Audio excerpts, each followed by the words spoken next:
ingeniero Omar Álvarez, concejal del Cantón Cuenca, presidente de la Comisión de Áreas Históricas y Patrimoniales. Vamos a hablar sobre el tema materia de la comisión que usted preside, ingeniero Álvarez, pero iniciemos con el tranvía, que tiene también que ver mucho con centro histórico. Hace aproximadamente 4 meses le escuchábamos a usted en declaraciones en este medio de comunicación señalando que tomaría 6 meses o más resolver los problemas del tranvía, y parece que así se vislumbra, así se perfila. Pero preocupa muchísimo el hecho de que este proyecto siga en esencia paralizado, sin dar servicio a la ciudadanía. Conocemos que no se ha avanzado a firmar el contrato de mantenimiento con la empresa Alstom, tema neurálgico para que el proyecto pueda marchar. Y la ingeniera Ormaza acaba de señalar que $200,000 mensuales cuesta el mantenimiento del tranvía sin que funcione. Con $200,000 podemos pensar en la construcción de una escuela de lujo en la ciudad de Cuenca cada mes, o de la construcción de una pequeña planta de agua potable. Así de grave es la situación que seguimos viviendo. ¿Qué es lo que se comenta? ¿Qué se dice en el Consejo Municipal sobre este problema que sigue siendo el más grave y urgente de resolver en la ciudad? Buenos días, estimado Gustavo, Rosanita, un saludo cordial a los radioescuchas, Ondas de Suayas, de Antena 1. Y sí, en el Consejo, siempre que tenemos la posibilidad de hacer algún conversatorio, suele surgir el tema tranvía en términos de cómo impulsar para que este proyecto, que se ha convertido en esta novela macabra, decía también, de algunas, a lo mejor exagerando los términos, pero que sí es una de las grandes preocupaciones que tiene la ciudadanía. El tema del gasto de $200,000 mensuales ya se lo identificó apenas se aprobó el presupuesto prorrogado, con mucha pena ciertamente, porque es un gasto que aparentemente no tiene un reflejo de servicio como tal. Sin embargo, es necesario para que este gran proyecto, que bordea a más de los $300 millones, y algunos incluso hasta creen que un poco más, pueda mantenerse en stand-by hasta que entre ya en operación. No se lo podría paralizar, porque quizás podría ser peor en términos de dejar inoperante los sistemas que ya están de alguna manera puestos, encaminados. Lo que está impidiendo de que finalmente el tranvía pueda ponerse en marcha justamente son estos dos temas últimos más críticos, los del mantenimiento como tal, que se ha hecho la motivación al señor alcalde, a Carolina, en términos de que aceleremos los procesos de alternativas, porque ya no podemos resistir más con darle muchas más largas a este tema. Y el de la tarifa del tranvía, que ya se lo ha conversado, se han empezado a hacer los primeros diálogos, en términos de lo que tampoco es ningún misterio para la ciudadanía. Definitivamente los costos de operación, de mantenimiento, son tales que rebotaría una tarifa técnica insostenible para la economía popular, para la economía de los usuarios, de la mayoría de usuarios. Así es que la discusión se centrará en la tarifa social. Se hablaba de una tarifa no única, además, ¿no? Son alternativas que se ha conversado. En cómo manejar un subsidio. Y cualquier escenario, absolutamente cualquier escenario siempre va a requerir de un subsidio. Más bien la discusión ha sido de la fuente de cómo financiar ese subsidio, y entre las opciones que se han conversado, la más práctica, dolorosa, fuerte, que no nos gusta a nadie, es que deberemos terminar pagando los cuencanos. Pero estamos buscando de abrir puertas con el gobierno nacional para que sea quien absorba el gasto, por varias razones. La una, que un proyecto que fue impuesto a los cuencanos desde el gobierno central, independientemente del gobierno de turno, sino del gobierno que en su momento estuvo al frente. Y pues recalco, consideramos que se nos impuso un proyecto que desde un inicio se había hecho opinión no solamente de pública ciudadana, sino de expertos en economía, expertos en transporte y expertos en energías, que quizás no era el más viable para la ciudad. Sin embargo, se nos vendió este proyecto, se nos impuso este proyecto, y entonces en esa línea se ha motivado el señor alcalde para llegar a acercamientos con el gobierno central a ver si es que pues logramos que se absorba. Además de que ahora en la coyuntura de los combustibles, mire, sería un ejemplo quizás favorecer un proyecto de este tipo, de usar medios alternativos de energía eléctrica. Las expectativas de ingeniero, según le escuchamos al mismo alcalde en alguna conversación que tuvimos aquí, era uno de los más recientes plazos, diciembre. Usted nos pone dos opciones que todavía no logran resolverse. La pregunta es si es que realmente vamos a alcanzar a diciembre de este año. Octubre prácticamente ya concluye, nos quedaría un mes para saber si es que efectivamente el proyecto va a alcanzar a entrar en su operación comercial a fines de este año. A ver, en su momento, cuando teníamos el diálogo, sí, unos 4 o 5 meses atrás, cuando casi recién se dio el cambio de administración, una vez que se conocían los informes certeros ya de lo que significaba tomar a cargo todo lo que significaba los procesos con la nueva alcaldía y el nuevo consejo, habíamos visto que las cosas no son tan simples. Con mucha pena hacíamos el comentario, pero esa era la realidad, de que se nos vendió algunas fantasías de que se podría operar de forma inmediata. Pero hemos preferido, y quizás en lo particular suelo tratar de mirar siempre hacia adelante. Creería que estamos dentro de lo que se visualizó en un inicio. Y recuerdo que acá se decía que en este mismo 2019 muy probablemente le vamos a poner al tren en marcha, a operar al tranvía, y que hubiésemos querido que sea más pronto, pero pensaría que sí. Ahora en noviembre posiblemente le volvamos a ver a los diferentes vagones y a rodar nuevamente una marcha en blanco, que es parte de los procesos preoperacionales, para quizás reeducarnos, volvernos a acostumbrar a los ciudadanos a mirarle ya al tranvía como parte de la cotidianeidad en cuanto a la movilidad. Y esperemos, sí, que ya la operación comercial definitivamente se haga a más tardar en el mes de diciembre. Y bueno, ese sería lo que finalmente se vería al fondo del túnel, una luz. Hay un escenario que quizás tampoco se lo analizó, pero que tendrá que ser un factor a considerar.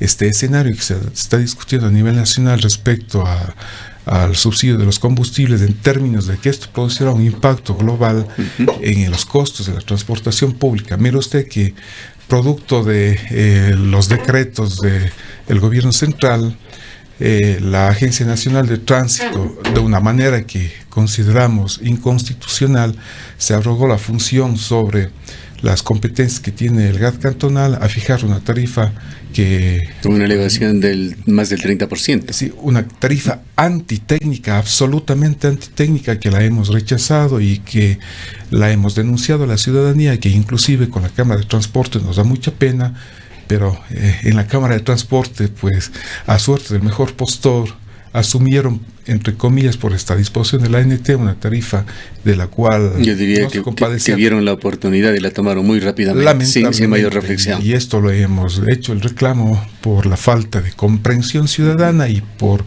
haberse aspirado a una opción que no era válida y que finalmente, con mucha pena, pues bueno, tendrá que seguir el curso de las sanciones que... Ahora, usted me refería a esto porque...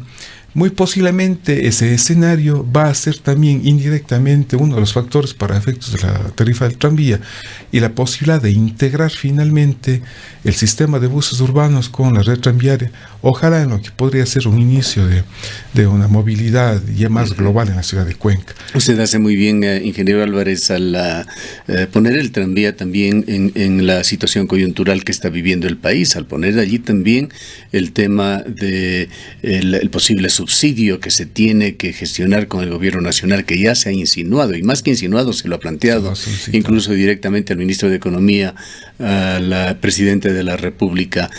Aquí no lo decimos de manera cínica, ni mucho menos, pero realmente es el momento para discutir esto. En la complejidad de las finanzas públicas, si va a haber un subsidio, tiene que ser tomado en cuenta ahora. El día de ayer el presidente de la República ha reunido a todos los gobernadores, y allí estaba el gobernador de la SUAY también, los ha convertido en receptores y en portavoces de las inquietudes ciudadanas. Es el momento oportuno para hacer llegar al gobierno este tema de el subsidio para el tranvía. así como también una agenda local que debería ser discutida ahora, que tiene que ver con el manejo de la minería y el agua en esta provincia, con la posición que tienen las entidades locales como el Consejo Municipal, Etapa. Hay que hablar también sobre los temas de descentralización, de ese código orgánico de las finanzas públicas que tanto daño hace a la ciudad, a la provincia. Hay que hablar también de la simetría en tema de vialidad. Esta situación de Cuenca, de la SOA y del Austro no puede seguirse manteniendo eternamente. Hay que conversar y entendemos que pocas horas para que estos temas puedan ser discutidos y quizá llevados también a estas mesas de diálogo. Sí, efectivamente, con el señor gobernador se han tenido ya diálogos al respecto desde el alcalde, desde el prefecto. Él debemos reconocer que en la coyuntura de la huelga se le ratificó como gobernador titular. Era parte también de la problemática, no había un interlocutor oficial para efectos de poder plantear y de tomar, no decisiones, pero sí resoluciones más drásticas en términos de una exigencia hacia el gobierno central. Y creemos eso, que Cuenca está muy relegada desde el gobierno central, desde todos los elementos que usted señala. Las asimetrías están siendo cada vez más grandes. Nos preocupa que a Cuenca no se la mira en la importancia que consideramos se la debe tener, reconociendo que es un polo de desarrollo. Dejemos esa parte de la importancia, digamos, en lo que pueda ser alimentar egos, quizá, con esto de Cuenca Atenas del Ecuador y etcétera, etcétera, pero vayamos a la contribución real que Cuenca y la SUAY ponen en la economía nacional, como para nombrar nada más un tema, el aporte que ha dado históricamente en energía para el país. Me refería más bien a eso, no temas más que subjetivos, más bien de total objetividad en las coyunturas económicas, en la coyuntura de como polo de desarrollo. Ni siquiera hablamos de Cuenca como tal, de polo de desarrollo del sur del país, que a mediados del siglo XX, con esa visión, creeríamos muy oportuna, se le vio a Cuenca en esa posibilidad de generar este nuevo polo de desarrollo para generar mayor equidad de desarrollo nacional. Sin embargo, y en los últimos 10-15 años, vemos que ha sido relegada y con mucha pena a través de coyunturas políticas que tampoco vienen al caso, pero es que es necesario recuperar. Esperemos que el señor gobernador titular ya, que él conoce a plenitud todos estos reclamos, sea quien lleve esa voz hacia el gobierno central y ojalá se pueda ver mayor equidad en esta distribución, no solamente de recursos, sino de competencias. Pero quizá concretamente para aterrizar las cosas, es difícil resolver todo en un solo momento, en una sola acción, pero la propuesta de subsidio para el tranvía debería ser algo muy concreto, que además no es tan grande como parece. Sí es una carga para el municipio de Cuenca si no se lo resuelve, una carga para los cuencanos, pero puesto ya en el espectro, en la amplitud de las finanzas públicas, es realmente algo casi insignificante. Sí, alrededor de $6 millones, más o menos, es lo que se va a requerir, al menos en los primeros años de operación, $6 millones anuales. Ciertamente para la economía del gas municipal sería un impacto fuerte. Sin embargo, es verdad, para la economía nacional entenderíamos que no es una situación crítica. Lo hemos puesto en otras ocasiones en perspectivas, es menos del 1% de lo que Azuay contribuye con impuestos al fisco. Por supuesto, la contribución de la provincia está alrededor de $800 millones anuales, así es que ese retorno pensamos que es totalmente viable, y no solamente como un gasto que el gobierno central haría, sino la proyección en el ahorro el consumo de combustibles fósiles le sería muy significativo, capaz en todos los temas con el tema medioambiental. Hay justificaciones. Negociación ni siquiera es una dádiva que estamos pidiendo, sino quizás un derecho en función de lo que estamos también aportando. Bueno, en esto, además de los concejales, debe tomar un liderazgo y hacerlo oportunamente el señor alcalde. Nos ha informado que en estos días de disturbios que hubo, se generó una reunión emergente en la ciudad de Guayaquil en la que asistió el alcalde, y él había aprovechado en ese espacio para hacer el acercamiento al gobierno central en términos de las necesidades y de los planteamientos que tenemos como ciudad y de paso también como provincia. nos decía que ya está en conocimiento de la Presidencia de la República estas inquietudes y aspiramos más bien que sumemos esfuerzos para que esa propuesta que se ha hecho llegar se convierta ya en una decisión real y que en el presupuesto de 2020 tengamos ese aporte desde el gobierno central para aliviar la carga que correspondería a los cuencanos. Hasta tanto, tendríamos que prever la fuente de financiamiento y por el momento ese gasto de $200,000 mensuales ciertamente tiene que salir de las arcas municipales para poder tenerle latente la operación con la expectativa, recalcamos que ya en este mes de fines de octubre, noviembre, volvamos a verle nuevamente operando a los diferentes vagones del tranvía. Ojalá realmente se solucionen estos problemas y este tema del tranvía se catalice y pueda prestar servicio público lo más pronto.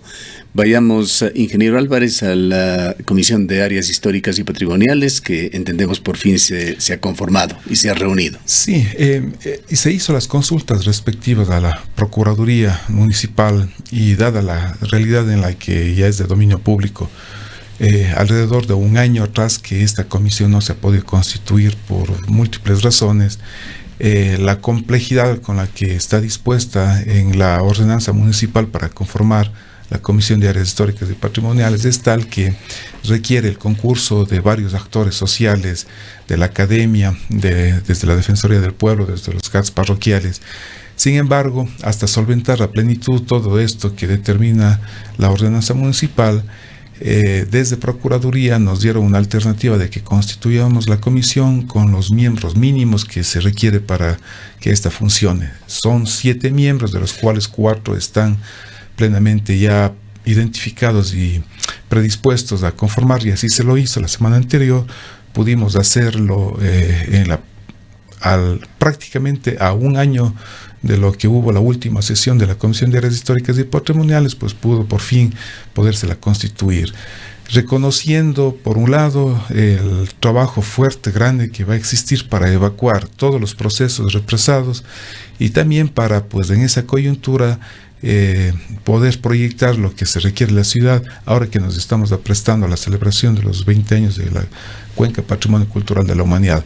Y bueno, creería que es una buena noticia en términos de que ya se pueden empezar a evacuar tantos proyectos que los ciudadanos estaban a la expectativa de que se lo pueda hacer, aspiraciones para poder llevar adelante iniciativas ciudadanas que quizás la impaciencia de esperar la decisión de las comisiones se han visto acelerados en la toma de decisiones que han sido criticadas finalmente por la opinión pública.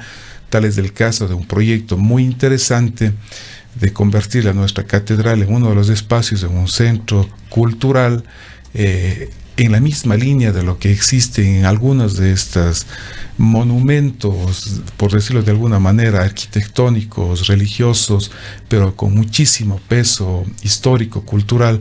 Las grandes catedrales europeas tienen destinadas en algunos de sus espacios a presentaciones artísticas culturales y pues bueno, algún servicio a los turistas, cosa que también esta iniciativa se la está pretendiendo llevar adelante en la ciudad de Cuenca, pero que por la impaciencia de los promotores del proyecto, pues aparentemente creo que no dieron la mejor imagen a la ciudad y algún sector de la prensa criticaba de que cómo puede ser posible que en la catedral fueron pasos autorizados, sin embargo. Son procesos que están trabajándose. Debemos reconocer que los promotores son muy respetuosos del patrimonio, están asesorados por profesionales de carta cabal en términos de la arquitectura y de la historia para aprovechar este espacio que al momento está desocupado, libre y que bien puede ser utilizado como también un centro cultural, recalco, y que le daría mayor realce a este disfrute del entorno patrimonial de Cuenca. ¿Cuáles serían, ingeniero Álvarez, los temas que han estado siendo relegados a los que usted se refiere, los que requieren mayor urgencia en su tratamiento y los más relevantes, quizá no solamente en el mediano plazo o en el corto plazo, sino en el mediano y en el largo plazo? Bueno, hay un paquete importante de propuestas que son ciudadanas, desde las peticiones de intervenciones a bienes inmuebles de la ciudad que necesariamente requieren pasar por la decisión de la comisión, que están paralizadas, es decir, los dueños de inmuebles no pueden hacer intervenciones porque no cuentan con esas aprobaciones. Es un paquete importante de procesos que están represados. Pero quizás a más de estos que son de atención ciudadana, son necesidades muy importantes como el ponerle al día la ordenanza que corresponda al cuidado de los bienes patrimoniales. Mire usted que hace aproximadamente 2 meses atrás tuvimos esto que le hemos denominado un crimen al patrimonio al haber derrocado una casa de muchísima importancia dentro del conjunto de bienes patrimoniales, y es porque quizás las normativas, a nuestro entender, todavía peligrosamente desde lo que corresponde a la normativa municipal no están acorde al contexto legal global nacional, la nueva ley de cultura y patrimonio. Entonces es uno de los retos más grandes que tendríamos de forma inmediata y que aspiramos poderla evacuar en esta administración. Nuevamente ponerle a punto la ordenanza que corresponde al manejo de los bienes patrimoniales. En lo que respecta al Consejo Municipal, por los hechos que se han dado en estos días, ha quedado claro de que los concejales están claramente divididos. Hay una mayoría de 10 que ha emitido algunos comunicados. El día de ayer hablábamos con Javier Barrera y él señalaba que lo que les une es su decisión de apoyar proyectos de ciudad. Nos da la impresión, sin embargo, de que sí es un grupo de oposición, llamémoslo de baja intensidad. Pero el otro grupo, 5 que apoyarían al alcalde, entre los cuales se encontraría usted, tendría una relación más clara, directa de apoyo a las gestiones del alcalde. Coméntenos cómo viene funcionando en la práctica el Consejo Municipal. Y bueno, la lectura que usted hace simplifica mucho lo que en realidad está sucediendo. Desde un inicio, apenas se constituyó el Consejo Cantonal actual, los 15 ediles, pues de alguna manera se acomodó el tablero político en la forma como usted está indicando. 3 fuerzas políticas que tienen ya su historia inmediata, las que corresponden a los exalcaldes Paul Granda desde el ala correísta, Marcelo Cabrera, y también pues del personaje que también políticamente tuvo un peso muy importante en los últimos 20 años, Paul Carrasco. De las 3 fuerzas políticas, dejando de lado diferencias que en su momento parecían que eran fuertes, pues se juntaron para producir este bloque de 10, con el concurso de nuestra compañera que llegó al Consejo, auspiciada por el Movimiento Ciudadano Renace, quien pues tomó la decisión de separarse. La actual vicealcaldesa. La actual vicealcaldesa tomó la decisión de separarse de nuestro bloque para sumarse al bloque de los 10. La posición nuestra es una posición política ciudadana, y en ese sentido le hemos dicho al señor alcalde que todo lo que vaya en beneficio de la ciudad, no de un interés partidista, de un interés individual, sino lo que se refleje un interés ciudadano, pues va a contar con nuestro apoyo. Y de igual manera, cuando las cosas no vayan en esa línea ciudadana, pues llamaremos la atención, como quizás lo hemos hecho en el proyecto Tranvía. Hemos sido quienes le hemos insistido, le hemos exigido al alcalde, a la administración, que depongamos de lado cualquier situación técnica, política, legal, y que tratemos de encontrar una salida que satisfaga la necesidad ciudadana de poner la tranvía en marcha, cosa que no en la celeridad como la habíamos aspirado, pero finalmente, y como usted bien decía, pues la presión que estamos permanentemente teniendo al respecto está produciendo el efecto de que en este mismo 2019 se pondrá este proyecto en marcha. Sí, en todo caso, con mucha pena decir que se ha polarizado en estas 2 fuerzas, el bloque de 10 concejales que a la final representan estas 3 fuerzas políticas, y el segundo bloque en el cual nos ubicamos, Movimiento Renace, conjuntamente con el movimiento de 2 concejales que son del ala del señor alcalde. Y de esa manera hemos estado trabajando, pero yo creo que también es saludable, más allá de la diferencia de bloques, hemos logrado consensuar procesos de ciudadanía en la que yo rescataría como algo muy muy válido hasta el momento, ¿no? Absolutamente todas las resoluciones del Consejo Cantonal se han logrado por consenso absoluto. No ha sido necesario llegar a votaciones en las que no hay posiciones intransigentes, sí, en otras palabras. Efectivamente, abiertos al diálogo, abiertos a escuchar propuestas, a sumar procesos. Nos ha costado mucho, se ha vuelto más largo a llegar a estos acuerdos. Para eso están estos cuerpos colegiados, justamente. El reflejo es, pues, la mañana de ayer nos instalamos en la sesión que tenemos los martes para continuar con la discusión de la ordenanza en segundo debate, la que tiene que ver con las personas con discapacidad, desde las 9 de la mañana, pero pues no miramos tiempos, sino necesidades de evacuar los procesos que están pendientes, y pues hasta las 8 de la noche una sesión maratónica. Hemos avanzado por quinta ocasión la discusión de esta ordenanza. Es lenta, es demorada, pero entendemos es más consensuada, con la participación de los sectores ciudadanos de mayor interés, en este caso los grupos vulnerables de personas con discapacidad, y vamos en esa línea. Entonces yo creo que estos bloques que sí, efectivamente a momentos preocupa, quizás la posición de los compañeros del bloque de 10 que se autodenominan ellos procesos que digamos, lo analizan desde su perspectiva. Es una oposición, ciertamente se lo siente como una oposición, pero entendemos que es una oposición saludable. Tampoco hemos visto posiciones extremistas. Son inquietudes en la discrepancia, más bien permite encontrar nuevas ideas y propuestas mucho más congruentes con lo que sería el requerimiento ciudadano. Un tecnicismo dentro de esta organización interna del Consejo Municipal, ingeniero Álvarez, quedó pendiente un proceso judicial en el cual se ponía nuevamente a consideración el proceso que se siguió para la segunda elección de vicealcalde. ¿Se ha resuelto ya este tema? Bueno, esto está en los trámites de los tribunales pertinentes. Sabíamos que en estos días debían dar ya el veredicto. Sí, no recalcamos lo sucedido en estas primeras 2 semanas a nivel nacional. Ha producido contratiempos en los procesos en todo nivel, y el caso de los procesos jurídicos, judiciales, constitucionales, de igual manera. Se interpuso, es del derecho que teníamos los concejales de tomar la decisión inmediata posterior al nombramiento de la vicealcaldesa, que lo hemos dicho en consejo y lo seguimos repitiendo. Consideramos una intromisión del sistema judicial en una decisión soberana que deben tener el cuerpo colegiado del Consejo Cantonal. Por esa disposición judicial se tomó la decisión que correspondía, se votó entre las 2 compañeras, que fue lo que el juez mandó, y pues reservándose el derecho que también tenemos cada uno de los ediles de continuar algún proceso que consideremos necesario.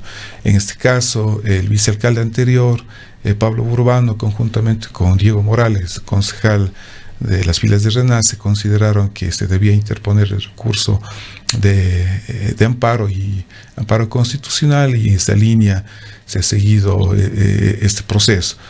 Entendíamos que hace una semana debería haber habido ya el fallo final, que no se ha producido por estas alteraciones que son de dominio público, y en estos días sí, quizás tal vez hoy o mañana hemos recibido la noticia de que se podría conocer este fallo.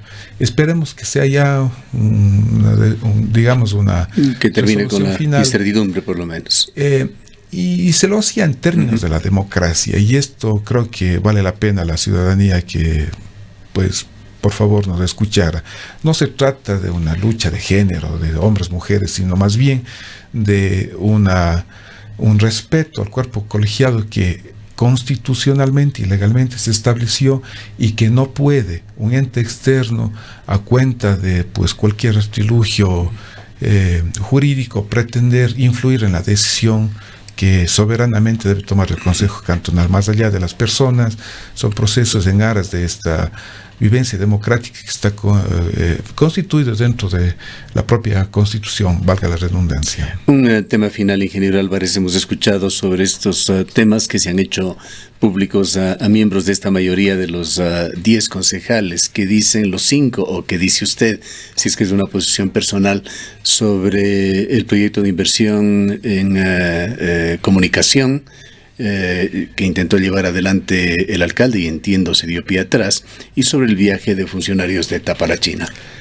Bueno, del proyecto de comunicación debemos también, más allá de criticar el valor, la coyuntura, que a lo mejor pues no fue la adecuada haberlo lanzado en un momento crítico como fue la realidad de la economía municipal, pero debemos de entender que toda organización moderna requiere comunicar, y quizás aquí lo peligroso sería malinterpretar el valor del gasto en comunicación o de la inversión en comunicación, porque no se trata de apoyar la imagen de una persona, de un alcalde, de una administración, sino de comunicar los proyectos, los procesos que como municipalidad tienen que hacérselo.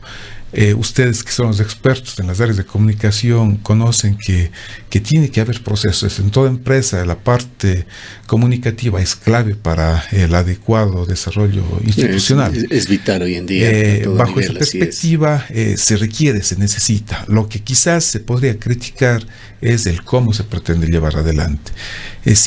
Habíamos dicho al señor alcalde, ¿por qué no utilizar el talento humano que ya existe en el Consejo Cantonal en lugar de contratar una empresa externa? Y nos había dado una explicación que la entendíamos válida. De las experticias de los profesionales son muy interesantes en varios campos, pero que quizás también existen falencias en otros campos, que es lo que él aspiraba en términos de una comunicación política también. Por otro lado, algo que también decíamos, a lo mejor no es lo correcto, es la contratación directa, porque entendamos, el proceso del contrato no solamente es el gasto para el pago de honorarios, sino era un contrato en el que alrededor del 50% del monto iba a llegar hacia los medios de comunicación a través de la publicidad que habría que pagarle en su debido momento. Lo criticable es que en lugar de hacer la contratación directa al municipio con los diferentes medios de comunicación, se lo iba a hacer a través de esta empresa, que es una empresa con toda la experticia del caso, y que también es entendible, ¿no? Quienes hacen en este momento la administración municipal, pues no son tampoco las personas idóneas en términos de... Bueno, y la contratación a través de una agencia es lo usual en el sector privado, pero en el sector público es prohibido la intermediación. Bueno, esa es la parte que quizás sería, por decirlo de alguna manera, los errores que se cometió, no en el concepto, sino en el proceso, en el cómo. Y finalmente, pues escuchando estas inquietudes, el alcalde prefirió no dar paso a ninguna discrepancia mayor. La ciudad tiene muchas cosas más grandes para preocuparse que distraerse la atención. Y mire, y finalmente, y hay que decirlo, ¿no? y sin el afán, recalcamos, la posición nuestra como Renace no es una defensa a ultranza de la administración, sino de apoyar procesos, proyectos ciudadanos. Hemos sido testigos. En este año 2019, en lo que correspondería a la administración, se tiene un gasto muchísimo inferior a la que solía ser el gasto de la administración, de las administraciones pasadas. Y tenemos datos que los podríamos compartir. En el año 2018, el gasto en comunicación del GAM municipal solamente bordeó a más de $1.800.000. En lo que va de la actual administración, no va más allá de $200.000 que están realizados estos gastos. Entonces, sí se puede visibilizar con más detalle la austeridad con la que corresponde, sabiendo que la comunicación es una necesidad que tenemos en toda organización. Respecto al proceso, que también hemos recibido la denuncia del asambleísta Villamar sobre la presunta incumplimiento de la normativa legal al haber aceptado, a decir del asambleísta Villamar, el pago de los viajes del gerente de etapa y del subgerente de telecomunicaciones hacia la China. Como concejales, al haber recibido la denuncia del asambleísta Villamar, hemos tomado la decisión de pedir la explicación correspondiente a etapa y de haber incurrido realmente en estas irregularidades legales. Ciertamente que etapa y pues la administración municipal debería tomar la decisión apegada a lo que corresponde a la parte legal.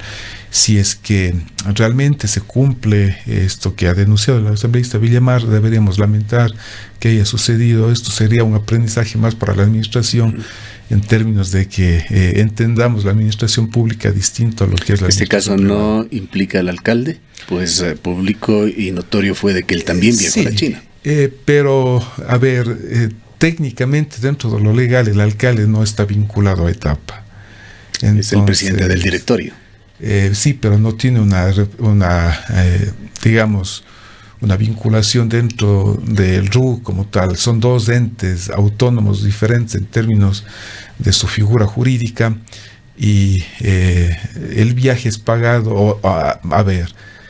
En la parte legal indica que los funcionarios de una institución o empresa no pueden aceptar el costeo, en este caso, de un viaje de una empresa que tiene interés contractual.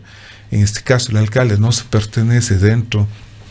Técnicamente es así, aunque sí, conocemos que el alcalde es el presidente nato de todos los directorios de las empresas. Sin embargo, su vinculación legal hacia Etapa no la tiene en términos de pertenecerse bajo el amparo del RUG de Etapa, bajo su nómina a la empresa. Más bien el alcalde está vinculado al RUG, a la nómina laboral del GAT municipal.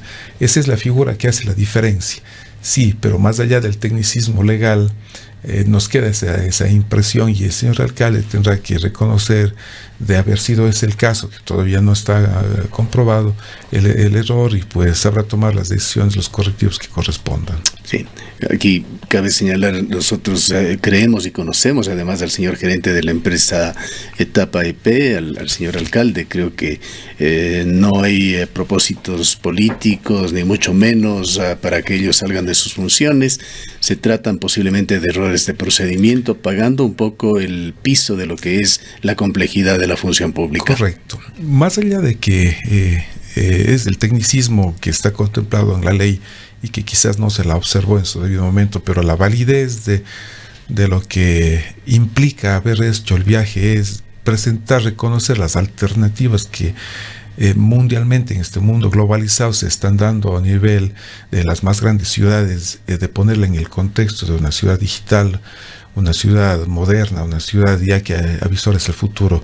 Esa es la intención, y Etapa es nuestra empresa líder que debería estar a la vanguardia de estos procesos. Esa era la intencionalidad, que es muy loable, que esto lamentablemente será materia de tratamiento para una nueva ocasión, ojalá con usted o con otros funcionarios de Etapa, ingeniero Álvarez. Pero en Etapa hay un problema por resolver.